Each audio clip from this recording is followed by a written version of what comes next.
Assalamu alaikum and welcome to the show Spinoff. This is your RJ Faisal Ilyas. We are talking about ICC Men's T20 World Cup 2024 in Spinoff, and we analyze all the games. We bring to you all the news from New York and West Indies, where Pakistan team is about to come back after their dismal performance in this year's T20 World Cup. And we have seen a lot of the news coming out from the players and the fans from USA are not that great. We saw that our coach has also come out and spoken about the team, especially said that the players in the team are not supporting each other. So we'll talk about all of this in today's show. We saw that the fans over there have reacted on the players when the players are roaming around with their families. We saw an incident with Haris Rauf. We'll talk about that also, because our chairman PCB has come out and said that the people who have been part of this incident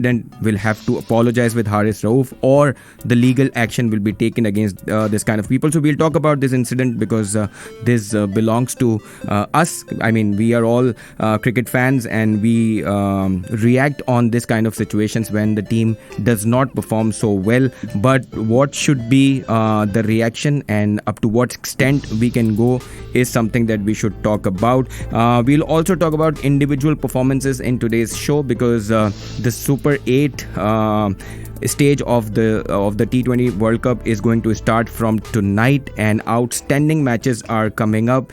Tonight, USA is going to take on South Africa, and tomorrow morning, England are going to take on West Indies. But we'll see how individual performances have been in this year's T20 World Cup, because a lot of Afghani players have done so well so far. We have seen that West Indies players have done so far so well. And we'll also talk about the game that was played between West Indies and Afghanistan, because both of these teams are favorites to qualify for the semi-final stage, and they've done very well in their round matches. So we'll talk about this match also, and we'll talk about the incidents that have happened with Pakistani players. And one incident that has happened with one of our players, Haris Rauf, is being in the news for the last 2 days. We thought that we should talk about it because we saw that some of the fans misbehaved with Haris Rauf. Although the video that has come out is not that clear, but we can see that there was a huge argument between the fans and Haris Rauf. Remember that Haris Rauf conceded 12 runs of the last 3 balls against the game against US, and because of that spell from Haris Rauf, we lost to USA. In fact, the game went into the super over, and we lost the game in the super over, but those 3 deliveries costed Pakistan the game against US. So when we talk about cricket, I mean, we take this game as somebody which is very personal to us, and we are kind of one sport nation, and all of us follow cricket so badly that when Pakistan has a loss of this magnitude, we reprimand ourselves also by not having good mood for a couple of days. And when we see our players roaming around with their family, we have also reacted on that, which is not right, because everything has to have a certain level of control, because otherwise things will not be right. But I slightly disagree with the way the PCB has reacted to it, that we'll have a legal action against somebody who has misbehaved with Haris Rauf. If we look at the incident and the video that we see, it's not much clear as to what the fan has said, and we keep listening. That fan is saying that I just wanted to have one picture with you, but having said this, this kind of incidents should not happen. But PCB should also realize that people love this game, and this is the reason why these players are being given so many ads, and they're having central contracts with PCB. All of this is because a lot of fans love this sport, and we follow this sport by heart. So this needs to be under consideration. And if we talk about Haris Rauf, we will have to also see as to what his background is. He has not come through the process. He came through Lahore Qalandars, and Lahore Qalandars had a camp where they were looking at fast bowling talent, and Haris Rauf used to be a tape ball player. He came from the Lahore Qalandars team. So fan also will have to realize that some of the players that are there in the team have not come through the process, so they might not love this game the way we love, though they play this game, but they might have another mindset in terms of how this game is. And for Haris Rauf, this is not the first time that he's conceded so many runs.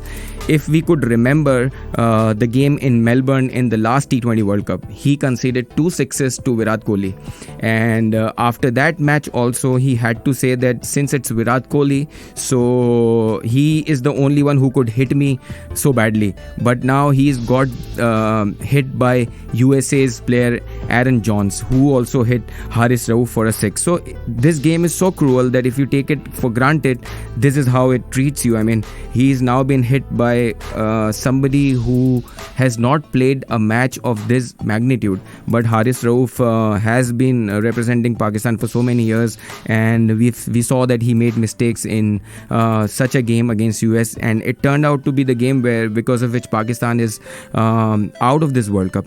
So a lot of things to talk about this incident, but one thing that we all need to make sure that we do not go beyond a certain level when we see our superstars. But superstars and the PCB should also think about it in a way that this game is being followed so passionately, because of which all of his is there. I mean, the reason why PCB is so rich is because there is so much following from the people. So I mean, we can't judge the incident entirely, but we'll have to see it from both the angles. Alright, so we'll then, after this break and song, we'll talk about what Gary Kirsten has to say. Another big news from New Zealand team is that Kane Williamson, their captain, has resigned from T20 captaincy, and this was much expected because the way New Zealand lost and could not qualify for the Super 8, just like Pakistan, we see that captains from big teams generally tend to resign after such kind of a performance. Alright, we'll now move to what the coach of our team had to say, because Gary Kirsten has come out in the middle for the first time, and he also had to say some statements about a team. He had to say that Pakistan team players are not supporting each other. He also pointed out that the team's fitness is not up to the mark. And we've spoken about this in our shows, that some of the players are so not ready for this kind of a format that it is going to impact on the other players also. We saw that not just Azam Khan, but Imad Wasim was also not fully fit. So all of this has costed Pakistan badly. And when we hear things like that team is not supporting each other, it was evident in the performance also. We saw how Shaheen Shah Afridi is performing ever since he has been terminated from the captaincy, and we saw some of the other players. We saw how Iftikhar has been so bad in the slip quadrant. He did not bat well as well. Against India, he got the opportunity to hit 3 full tosses, but he could not manage to do it, and he got out on one of the full tosses. So very bad performance from Pakistan overall. But our captain has also come out and said that he was made the captain once again by the PCB, so he has not thought about the resignation from the captaincy, and he said that PCB has to decide as to whether I should remain as a captain or I should not remain as a captain. And we are hearing the news that he is going to continue till 2025 Champions Trophy, which is going to happen in Pakistan. So at one end, the PCB chairman is saying that there will be huge mission that's going to go on against the players, and on the other hand, Babar is saying that he's going to remain the captain till 2025 Champions Trophy. Rather, he's saying that PCB has to decide his fate on his captaincy. So not all of this is not that great. I mean, as cricket fan, you do not like all of this that's coming up, and I can see a lot of messages flooding in, and some of the users are talking about Wahab Riaz's role in the team, because they're saying that he's been with the team with his family ever since Pakistan toured Australia, and we lost the test series badly. Now he's with the team and we've lost the T20 World Cup as well. So you guys are right, he's right now the senior manager, and we saw that he has not handled the team that well. We should first understand that manager is supposed to create the discipline in the team. He has to make sure that the team follows follows the routine, does not hang out midnight. But we have seen that all of this happened in the team, and some of you guys are also mentioning that Pakistan team was found dining out in the midnight before the game against US. And yes, I've heard some of the journalists from US saying this. If that is correct, then yes, Wahab Riaz's role comes into question as to what he was doing as a manager if this kind of stuff was happening. We also saw Azam Khan having snacks in the midnight. That also was questioned a lot.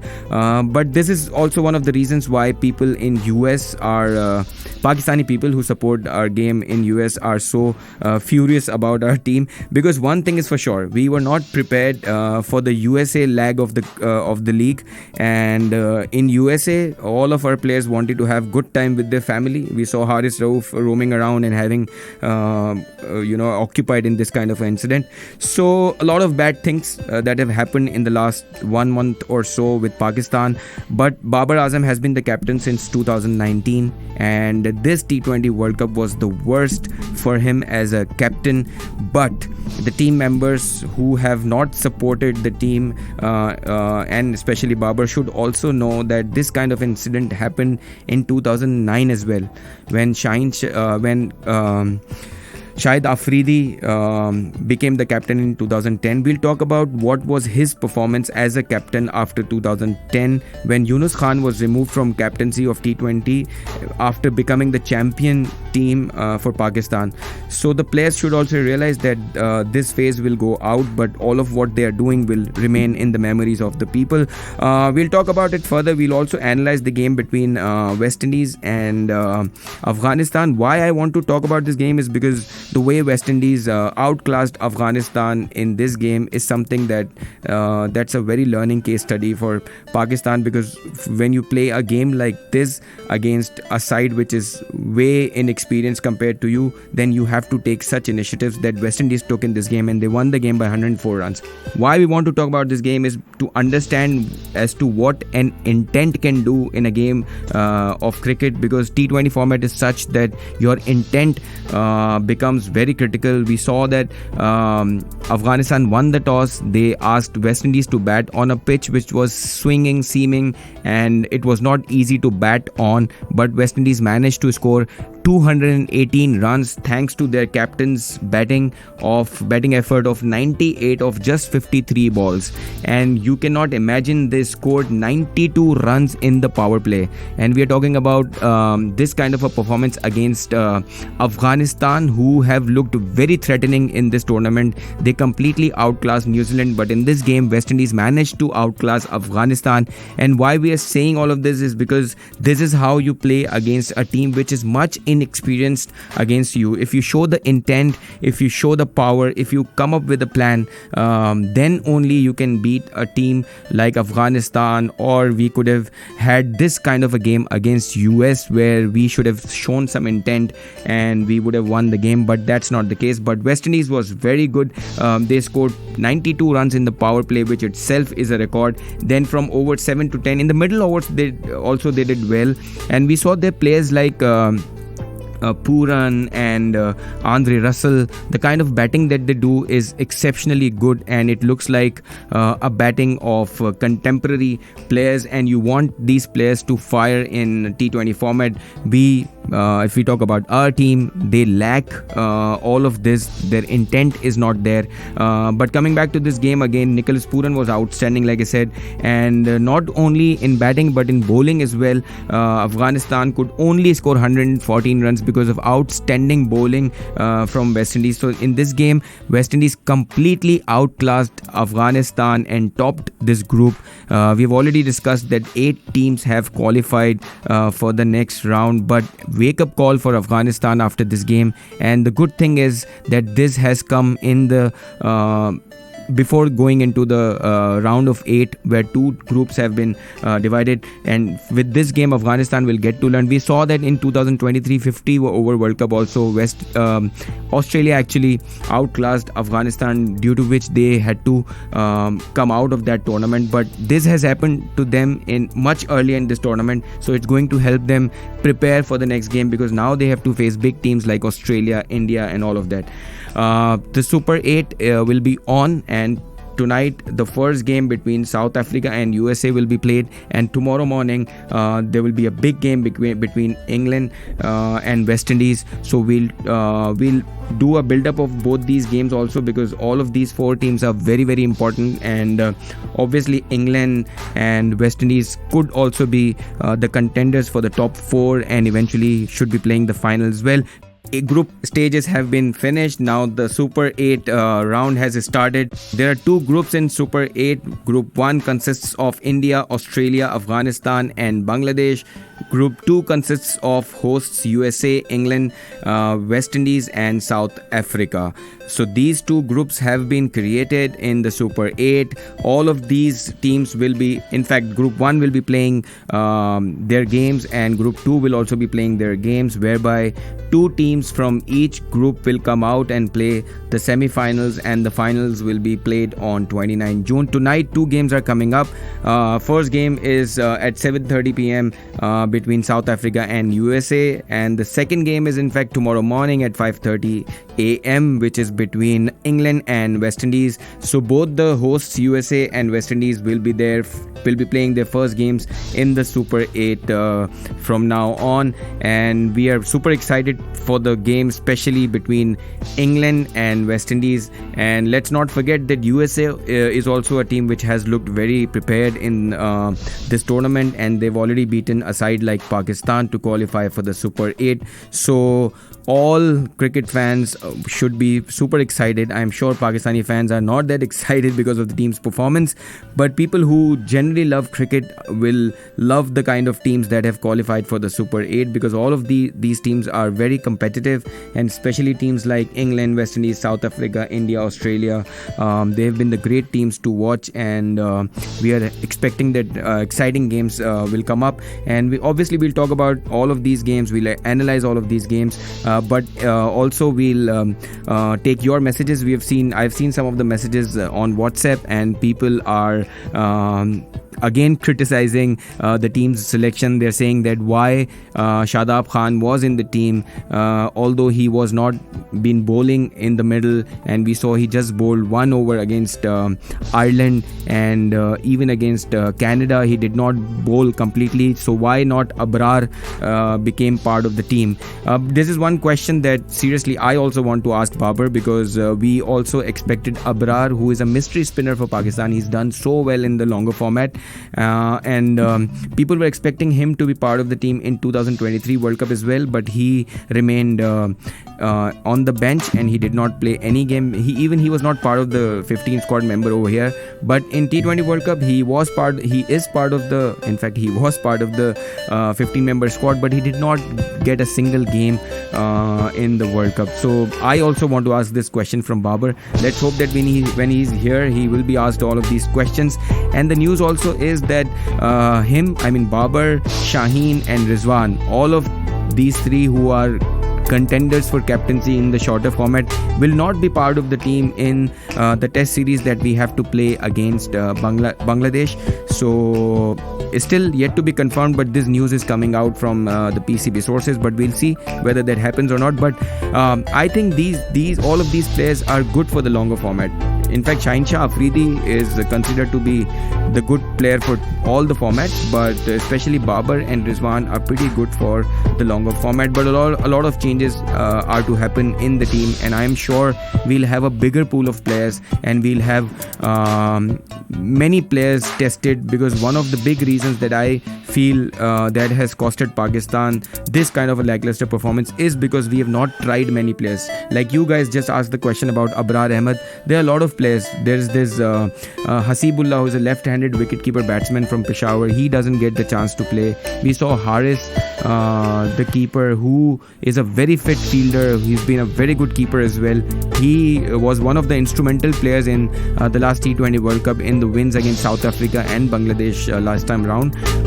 We saw that last time round also we lost to Zimbabwe, but we still managed to play the semi-finals, beat New Zealand and play the final. But there were players who actually stood out in that tournament, and Haris was one of those players. He doesn't get the chance to play this time round. we don't know the exact reasons. Azam Khan comes into the team, and we've seen that he doesn't look prepared for this format, especially when it comes to international cricket. Also, I forgot to talk about Imad Wasim. One of the listeners has sent a message about Imad Wasim's press conference, and the listener has to say that he looked again overconfident, and the way he was apologizing his performance against India. One of the listeners has to say that he's done nothing for Pakistan cricket in the last 2 years. So why did he say that he could not finish the game? He has not done it for Pakistan for many years. And actually, the listeners are very technically correct. Imad Wasim has not done it for Pakistan in the last 2 years. He's done it in the PSL and different leagues, but again, you can't compare PSL and Caribbean League to the international cricket, because in international cricket you have to face all of the top talent, and especially in the ICC tournaments you have to face all of the great players, and it's not that easy. Obviously, Pakistan and New Zealand, who were both the semi-finalists in the last T20 World Cup, are both out of the tournament, and New Zealand's captain Kane Williamson has already resigned from the captaincy, and we saw that this captain has done very well for New Zealand. Actually, he managed to win ICC Test Championship for New Zealand. We saw him play the final in 2019 World Cup, which England won, but we all know that final was a tie in the 50 overs. Then 2 super overs were played. Both of them were also a tie.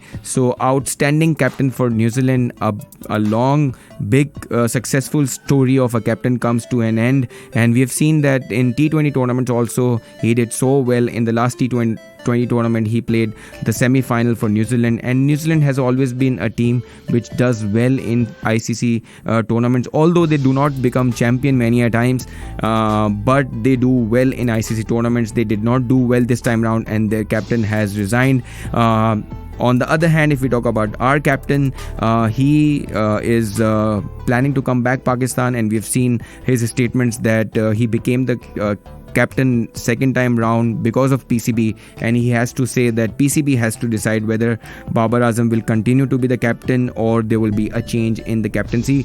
One thing that we expect from PCB is to create a big pool of players rather than giving all of the things to these bunch of players who support each other. There has to be a big pool of players where you prepare 30-35 players for different formats, and you keep changing and chopping. We've already spoken about how the big teams like Australia approach it. We saw that their captain Pat Cummins, who was the captain in 50 over format, he won the World Cup. He beat mighty Indians in their own ground. Still, he's not the captain for T20 format. Mitchell Marsh is doing the captaincy. So this is the kind of competition. This is the kind of mindset that we need to have in PCB as well, because we as a nation, cricket is something that gels us together, and we represent ourselves because of this game in the world. We have to host the Champions Trophy in 2025, so we expect that all of the changes that will come under the leadership of Mohsin Naqvi Saab, who is supposed to do great things. He's expected to do all of these things in the cricket as well, with this hope that things will get right for Pakistan team eventually, and we'll have a big pool of players. We are already hearing the news that Sarfraz Ahmed will come back in the side for the Test cricket. All of these are good signs, because you need to have players who have come through the process. So if we talk about Babar Azam, he's not been able to lift a trophy in PSL. For Pakistan also, he's been the captain for the last 5 years, but he hasn't been able to deliver good in the big tournament. So we'll talk about all of this in tomorrow's show, and we'll have 2 games to analyze in tomorrow's show, because Super 8 round is starting from today onwards, and 2 big games are coming up, one tonight and one tomorrow morning. So we expect good games to happen, with this hope that we'll have good things to talk about Pakistan cricket as well, and about ICC Men's T20 World Cup 2024. I will sign off, and I'll see you tomorrow.